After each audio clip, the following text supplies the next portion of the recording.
ఇది ప్రసిద్ధ అగ్నిగుండం మరియు 4వ వ్యక్తి కథ గురించిన శీఘ్ర సారాంశం. అసలు బైబిల్లోని ఈ అద్భుతమైన కథ మరణం సాక్షాత్తు ఎదురుగా నిలబడినా కూడా దేవునిపై తమ నమ్మకాన్ని ఏమాత్రం వదులుకొని షద్రక్, మేషాక్, అబెద్నెగో అనే 3 స్నేహితుల అసాధారణ సాహసాన్ని మనకు కళ్లకు కట్టినట్లు చూపుతుంది. మొదటిది, ఒకసారి ఊహించుకోండి. నెబుకద్నెజరు రాజు ఒక భారీ బంగారు విగ్రహాన్ని ఏర్పాటు చేసి, సంగీతం మోగిన వెంటనే అందరూ దానికి మొక్కాలని, లేదంటే మండుతున్న అగ్నిగుండంలో పడేస్తానని ఒక భయంకరమైన ఆజ్ఞ జారీ చేశాడు.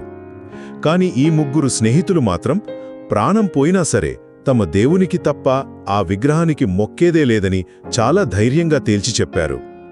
రెండవది, దీనితో రాజుకు విపరీతమైన కోపం వచ్చేసి మంటలను బాగా పెంచేసి ఆ 3ని అందులోకి తోసేయించాడు. అయితే ఇక్కడే ఒక అద్భుతం జరిగింది.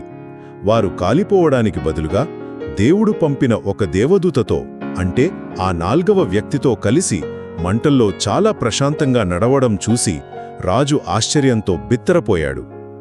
చివరిగా వారు ఆ అగ్నిలో నుండి ప్రాణాలతో, కనీసం వాళ్ల బట్టలు కూడా కాలకుండా, ఏమాత్రం కాలిన వాసన లేకుండా చాలా సురక్షితంగా బయటకు వచ్చారు.